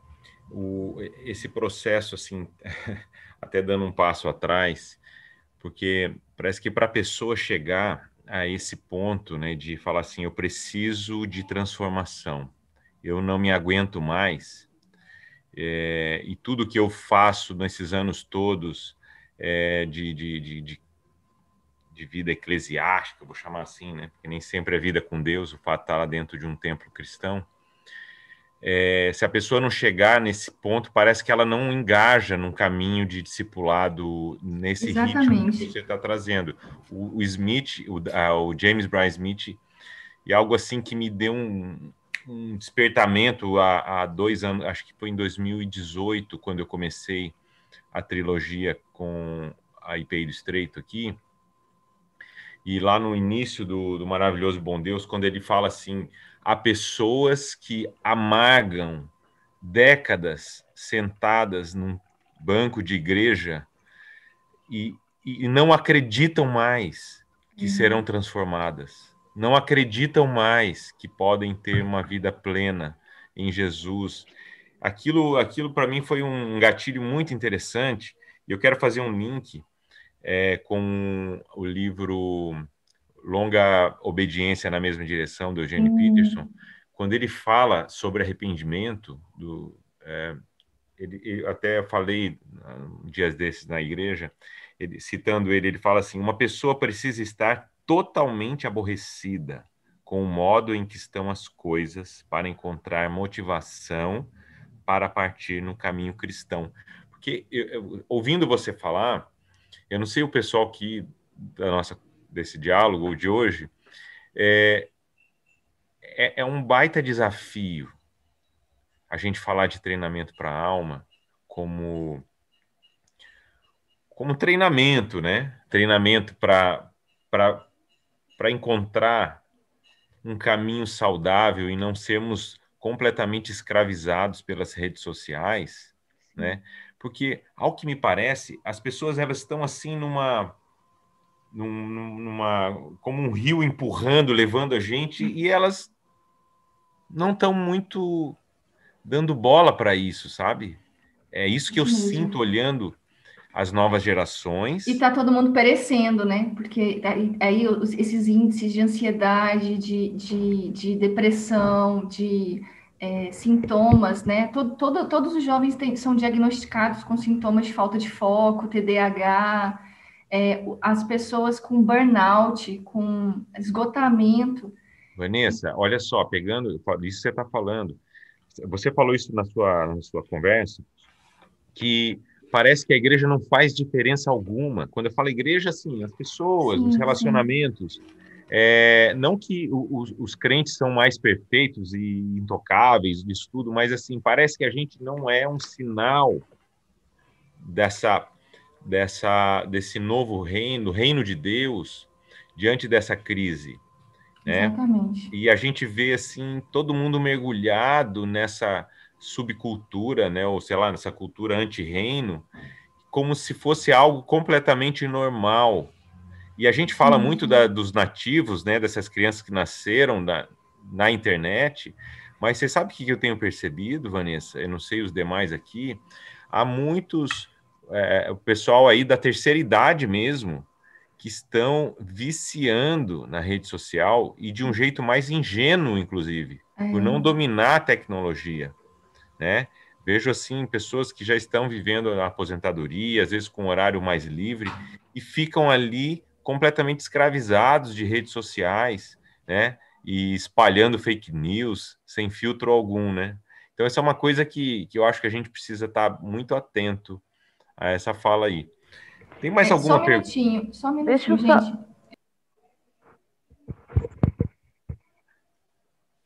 Ok. Ela precisou dar uma pausa aqui. Eu não vi se tem mais alguma pergunta e o nosso horário já está estourando, gente. Não, eu só queria fazer uma colocação, Fabrício, sobre o que estava Ah, sim. falando. Vai Né? lá. Então, A gente- eu percebo, acho que todo mundo, né, sente justamente o impacto da rede social e o meio, né, esse fato da rede social estar tão impregnada nas vidas, façam que realmente seja um processo de discipulado muito mais difícil, né? Porque as pessoas estão na rede social, elas não estão querendo interagir com outras pessoas, muito menos ouvir para disciplina, espiritualidade, falar sobre Deus. Ela quer resolver o problema dela e de forma imediata. Isso. E o que eu tenho percebido é que talvez o ponto para a gente estar mais próximo dessas pessoas que estão extremamente carentes afetivamente, né? Prova disso é o que a Vanessa falou, o índice de depressão e suicídio, é usar a rede social para evangelizar, para discipular. Talvez seja uma das únicas formas de acessar essas pessoas. Usar a ferramenta que ela está usando para se distrair, para tentar alcançar.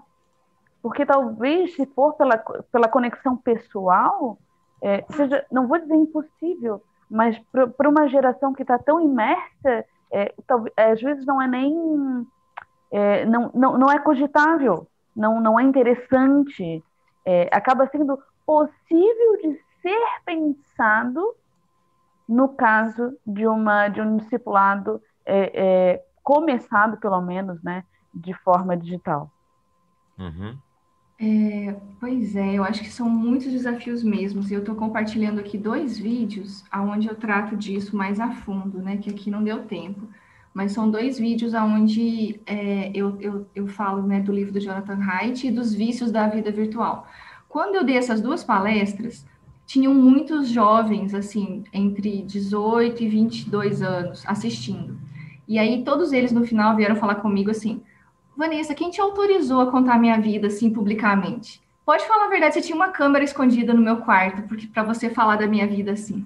E aí isso me assustou, porque assim, eu simplesmente estudei o livro e apresentei o livro. Eu não investiguei casos reais e nem conversei com os jovens da minha rede de contatos. E aí, conforme eu fui lendo o livro e estudando para dar a palestra, eu assustei demais, porque eu pensei assim, gente, esses jovens, eles estão correndo risco mesmo, é perigoso para eles tudo isso. E aí, quando eles vieram, e são os jovens da minha igreja, eles vieram para mim e falaram assim, você contou a minha vida, é a minha vida, é exatamente isso que você falou. Tudo isso que você falou dos vícios da vida virtual, eu vivo isso.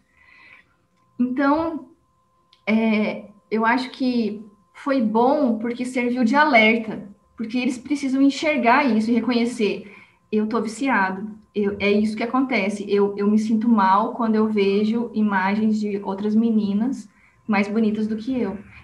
Eu não sei se vocês, lá no documentário eles falam, né, que cresceu o número de jovens procurando cirurgia plástica para ficar igual aos filtros desses aplicativos, porque os filtros eles apelam, né? Eles não são assim reais. Mas aí as mulheres especialmente estão procurando esses cirurgiões para que elas fiquem igual esses filtros. Então isso está moldando até a imagem delas. Eu não consigo mais me ver como eu sou. Eu simplesmente posto fotos agora com esses filtros. Enfim, então eu acho que, claro, a gente pode usar as redes sociais para produzir conteúdo bom. Eu uso para isso, né? Eu divulgo muito pouca coisa pessoal, eu praticamente não falo nada da minha vida pessoal. O meu Instagram é para divulgar o conteúdo dos textos e das palestras que eu dou.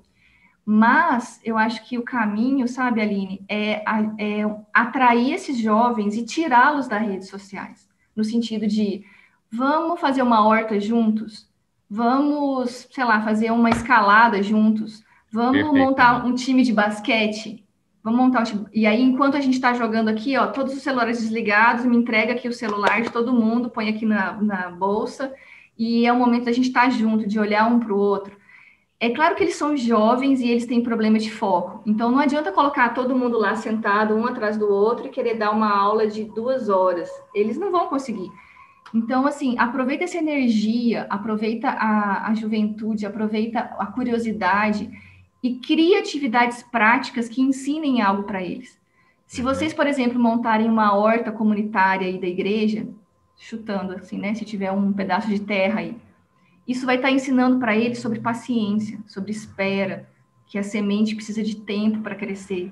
E eles vão se engajar com aquilo, eles vão querer comer o tomate depois que vocês plantaram. Você pode ensinar muitas virtudes e ensinos bíblicos através de atividades práticas, que era o que Jesus fazia no caminho, caminhando com esses jovens. A gente precisa caminhar com esses jovens.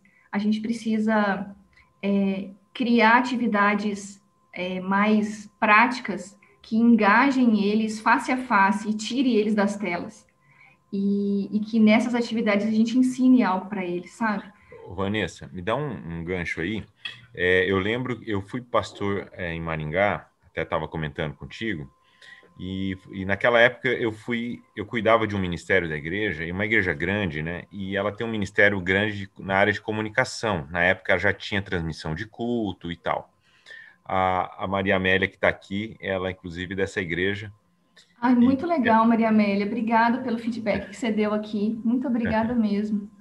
E eu lembro que na época a gente discutia algumas coisas assim do tipo, meu Deus, essa virtualização do culto e da vida cristã, né? A gente transmitindo, e na época nós já tínhamos 3 câmeras, nós tínhamos.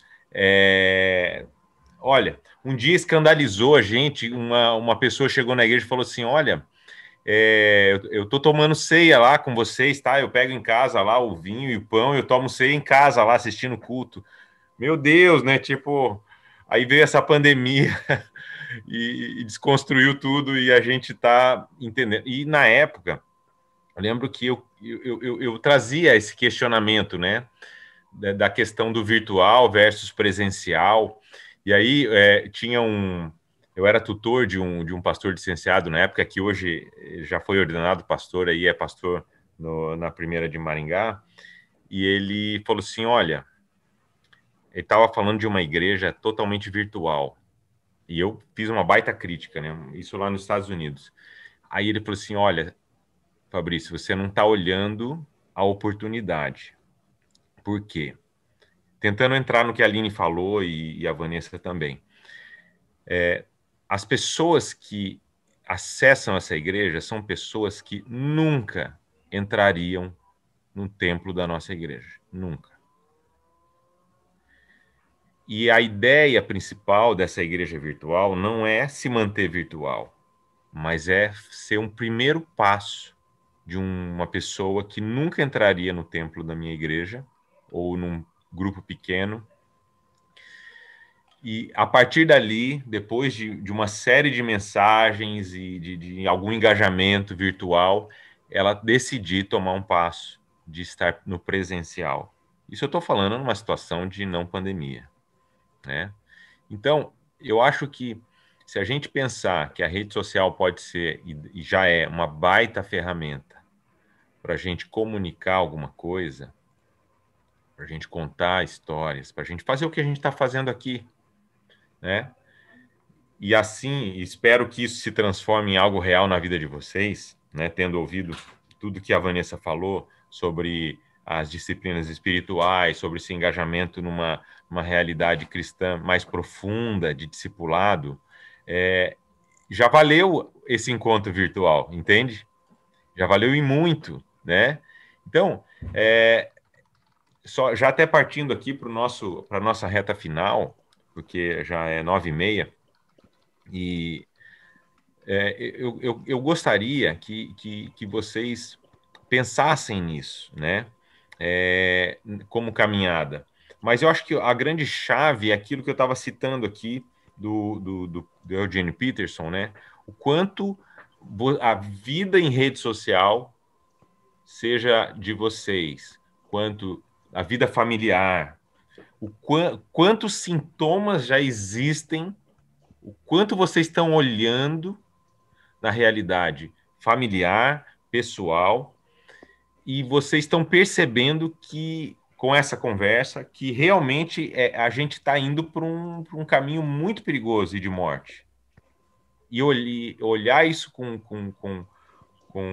discernimento e quais atitudes você decide tomar hoje para que seja diferente esse caminho. Então, eu queria deixar essa reflexão em cima do que nós ouvimos aqui. E também você pensasse numa coisa que a gente citou muito aqui, o Dallas Willard, né? Mas tem um livro fantástico dele que chama A Grande Omissão.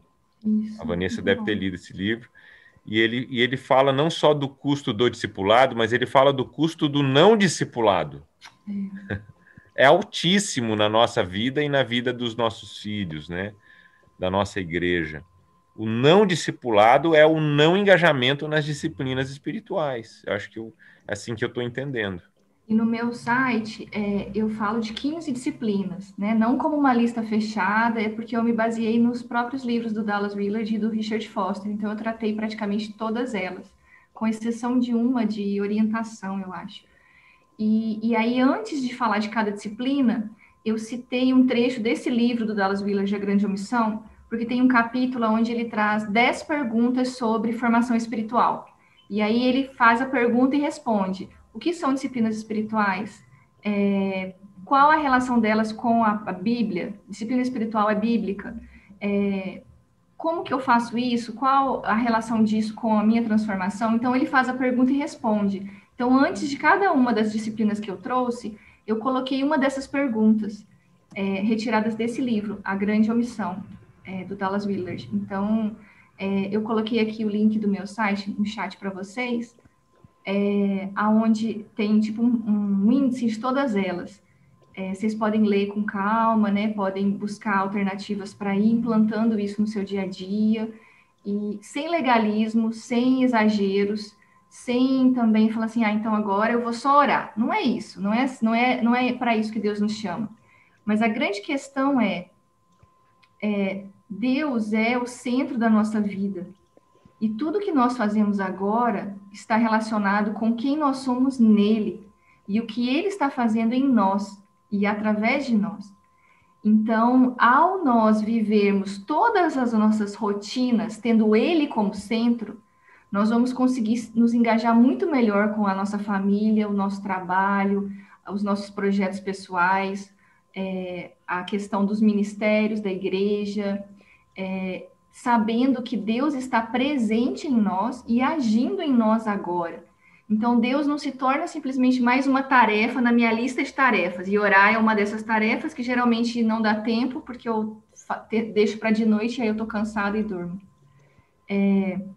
Eu vejo Deus como centro, então Deus me acompanha e dá sentido para todas essas tarefas. Por isso que, quando eu acordo, meu primeiro pensamento vai para Ele.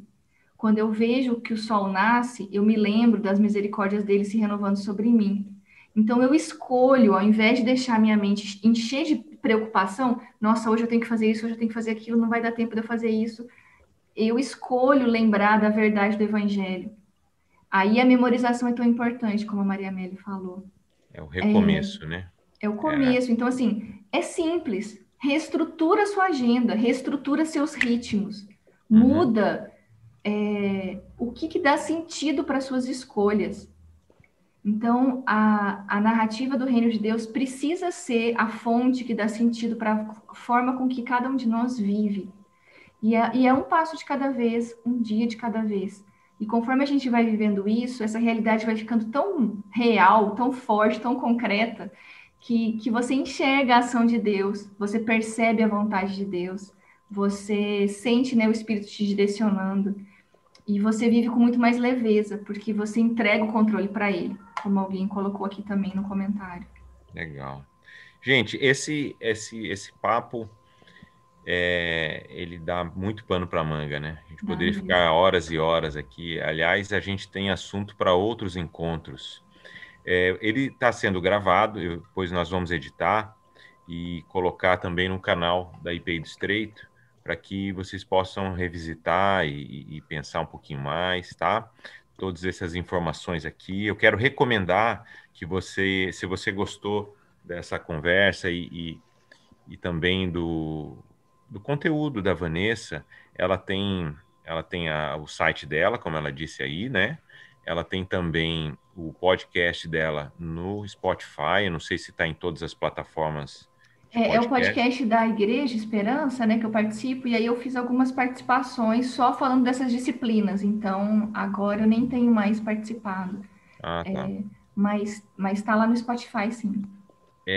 Também tem alguns vídeos dela no YouTube, acho que se você digitar Vanessa Belmonte lá vai aparecer, mas melhor do que tudo isso, eu queria recomendar o livro dela, né? Aliás, Vanessa, a gente quer já te convidar oficialmente aqui, a gente vai ver uma agenda para você trazer o tema do teu livro. Legal. É o lugar da espera na vida cristã. Eu assisti a tua live, alguém fez uma live com você, o Terucho mandou para mim o o dia lá e eu assisti, foi muito bom, ótimo conteúdo, muito relevante. Obrigada. O livro dela é O Lugar da Espera na Vida Cristã, tá Isso. bom? Tem Se a você puder versão falar para a gente um pouquinho como as pessoas podem conseguir adquirir seu Isso. livro.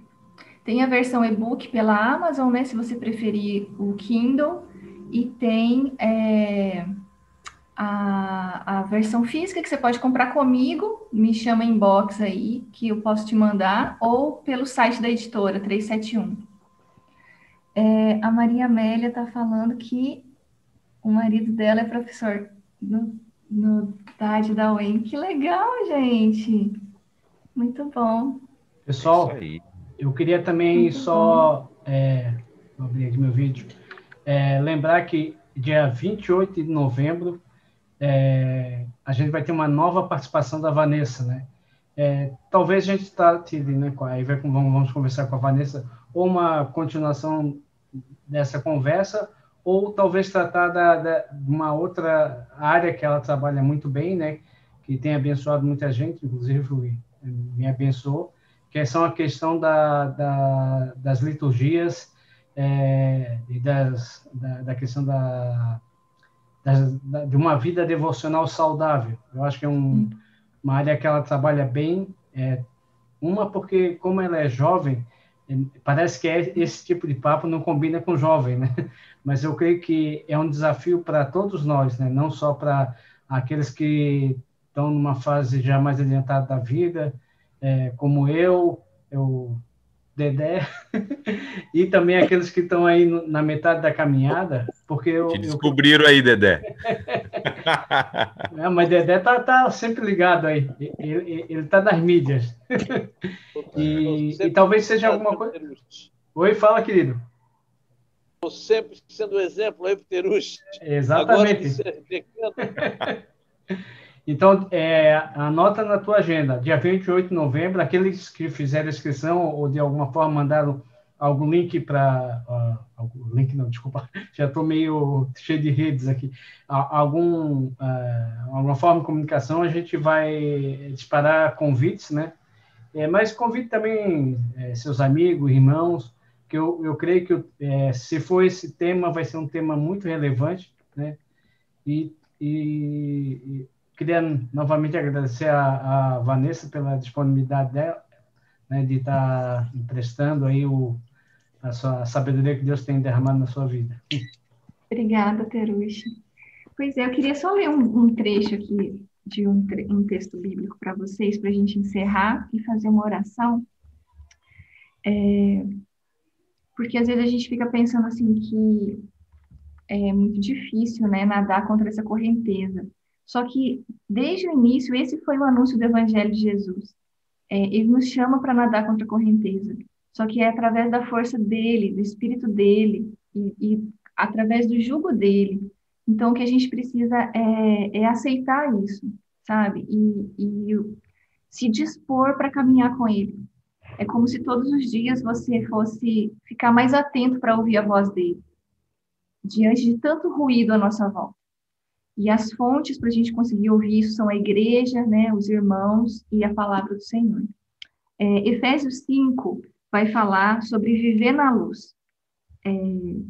E aí o versículo 1 diz assim: portanto, como filhos amados de Deus, imitem-no em tudo que fizerem. Vivam em amor, seguindo o exemplo de Cristo, que nos amou e se entregou por nós como oferta e sacrifício de aroma agradável a Deus. Ele se torna o nosso modelo, e a gente vai aprendendo à medida que a gente anda junto com ele, imitando ele. E aí ele vai falar no versículo 13: a luz torna visíveis todas as coisas, por isso se diz: desperte você que dorme, levante-se dentre os mortos e Cristo o iluminará. Então nós já saímos das trevas, nós já estamos na luz. E só que a gente pode estar ainda dormindo, a gente pode estar ainda vivendo como sonâmbulo, se deixando levar pela correnteza. Como Chesterton diz, somente uma coisa viva é capaz de nadar contra a correnteza. Uma coisa morta, ou se alguém está dormindo, ela vai ser arrastada naturalmente pela correnteza. No versículo 15 ele diz: portanto, sejam cuidadosos em seu modo de vida. Não vivam como insensatos, mas como sábios. Aproveitem ao máximo todas as oportunidades nesses dias maus. Não ajam de forma impensada, mas procurem entender a vontade do Senhor. Então é isso que Deus nos chama, sabe? Acordem. Para de se deixar levar pela correnteza dos nossos hábitos automáticos. Presta atenção em como você está vivendo os seus dias, seu modo de vida. Não viva como insensato que recorre ao celular o tempo inteiro e se deixa levar por todas essas redes sociais. Mas seja sábio. Não age de forma impensada. Procure entender a vontade do Senhor. É isso que a palavra do Senhor nos chama nessa noite, através desse estudo, sabe? E vocês participam dessa igreja, que é uma igreja preocupada com o ensino, com a verdade. Vocês têm líderes, têm pessoas que os acompanham. Então, é mais assim, parar de ficar enrolando e se engajar de verdade no ensino da palavra do Senhor. Prestar atenção no Espírito de Deus te guiando todos os dias, inserir as disciplinas espirituais na sua rotina. E, aos pouquinhos, presta atenção nas suas manhãs, protege os momentos de oração, leia mais a palavra do Senhor, faça um grupo de leitura bíblica, acompanhe os mais jovens, ajude-os a se engajarem na leitura da palavra. E é um passo de cada vez, um dia de cada vez. A gente vai ficando mais consciente da ação de Deus e vai despertando desse sono. E aí sim nós nos tornamos também testemunhas dessa luz aonde a gente vive. E, enfim, Deus nos ajuda nesse processo. Vamos tirar uma foto no final, né? Vamos orar, então, para a gente tirar a nossa selfie. Pai querido, nós clamamos pelo teu socorro. Pedimos especialmente por essa igreja, IPI do Estreito, pela sua liderança, pelos seus pastores, por cada pessoa que o Senhor trouxe nessa conversa, para que o Senhor nos ajude, que a sua palavra ilumine os nossos corações, trazendo arrependimento, mudança de comportamento, de hábitos, de ritmos. Ajuda a identificar o nosso pecado, a preguiça, o medo, como que a gente é levado pela distração e pelo entretenimento de modo automático, Senhor. E nos dá vontade de mudar. Ajuda-nos a sermos bons pastores das nossas famílias, das nossas crianças, cuidando da sua formação espiritual. Nos ajuda, Pai, a vivermos como sábios e não como aqueles que dormem. Desperta-nos desse sono do pecado que nos engana e nos sabota. Em nome de Jesus, Pai, nós te agradecemos por essa conversa, por essa oportunidade que o Senhor preparou para nós. E reconhecemos que precisamos do Senhor e queremos que o Senhor nos ensine. Nós queremos ser transformados à imagem de Jesus, porque isso é a verdadeira vida, isso é a verdadeira liberdade. Por isso, ser conosco, Pai, ser com cada um aqui, com cada família, que cada um aqui possa começar a fazer diferente na sua vida e influenciar a vida das pessoas à sua volta. No nome de Jesus. Amém. Amém. Que bênção. Obrigado, Vanessa. A gente é muito grato mesmo pela tua disponibilidade. Eu que agradeço o convite. Quando tudo isso passar, essa pandemia toda aí, a gente quer muito que você venha aqui na IPI. Vou ficar na casa do Terushi, na praia. Isso aí. Legal. Que bênção. Gente, eu quero combinando. Quero agradecer também a presença de todos. Tenho certeza que foi uma bênção para a sua vida, tá? Como eu disse aqui, a gente vai disponibilizar depois esse material no canal da IPI do Estreito, tá? Lá no YouTube. E é isso, para depois você revisitar e meditar nisso aí, tá bom? Vamos fazer a foto aí? Cadê tem algumas pessoas aí que não colocaram a foto. A Gaia, abrir. Vanessa, que podias abrir o teu vídeo, se possível.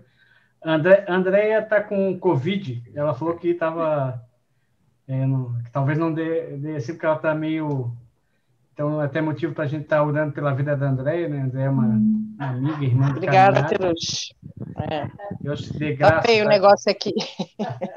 Tá bom, obrigada, querido. Mas está em risco, Andréia? Não, já Passou a fase aqui, ó.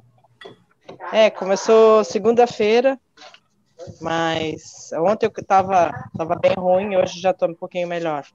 Mas tenho febre, tenho um pouco de tosse, mas na fé, né? Sabendo Amém. que Deus está no controle de todas as coisas, né? Amém, querida, amém. Bom eu queria te ver aqui, mas escutar já está sendo bom. Que Deus te abençoe, querida. Deixa eu ver se eu tenho E coragem. ainda que ela teve disposição, né, de participar aqui, de ficar ouvindo esse tempo todo. Hoje eu consegui, ontem eu não ia conseguir. Deixa eu ver aqui. Deixa eu ver se dá para vocês verem um pouquinho aqui, ó. Tá bem, André, tá bem, dá para tirar foto, sim. Não dá, não. Saudades. Saudade, Terushi. É isso aí, minha irmã. Foi? O Luciano tira, Luciano. Tira a foto? André, vai ser que... André, saiu ou não? Saí. Ah, então tá. Tá joia. Já foi, Lu? Já foi. Deixa eu ver se ficou bom. Queridos, eu só queria dar um minuto da atenção de vocês, porque a Andréia foi a irmã que é um... Eu não vou falar o tempo aí, porque vai denunciar a minha idade, né? Porque a Andréia já era uma jovem, mas... A Andréia foi a pessoa que me desafiou a dar um beijo no meu pai, eu adulto. Porque ela falou que ela achava inconcebível. Eu usei aquela desculpa, não, aquilo é questão de cultura japonesa, tal. Ela falou assim, ó, daqui a 2 semanas eu vou perguntar para ti se tu beijou teu pai, hein? Se tu não beijou, tu vai ganhar uma bronca. Mas o discipulado na vida dos irmãos é assim, às vezes alguém tem que ter coragem e te falar aquilo que tu tem que ouvir, para que tu ultrapasse, e não é porque é uma cultura que fala que você não pode fazer isso, que você não pode fazer isso. Faça isso, entende? Então eu agradeço a Andréia, depois de alguns anos aí, né, que eu devia ter agradecido lá atrás, mas... Querido, que bom saber disso. Então tá. E tu beijou o teu pai? Beijou, Sim, né? eu falei para ti na época, depois. Só que eu não te agradeci, né? Eu queria ter visto essa cena. Quem é de família japonesa sabe o que significa isso. Gente, nós vamos encerrar então o nosso encontro. Mais uma vez, obrigado, Vanessa. Pessoal, muito depois obrigada a mesmo gente pela vai... paciência de vocês aí. Imagina. A gente vai colocar depois para o grupo da igreja, para quem tiver interesse no livro dela, tá? O caminho aí para você adquirir o livro. Aqui na IPEI Distrito a gente sempre compra livros para revender para a igreja a preço de custo, né? De repente a gente pode depois conversar como a gente sim, pode eu posso mandar para vocês. Isso, legal. Daí o pessoal aqui de Florianópolis pode pegar ali na IPEI Distrito, tá bom? Então é isso. Gente, muito obrigado. Deus abençoe vocês. Fiquem até o próximo aí, diálogo. gente, na jornada. Um abraço grande para todos. Obrigada mesmo, gente. Um grande abraço. Abraço. Obrigada. Deus abençoe a todos. Tchau. Tchau, tchau. Tchau. Tchau. Tchau.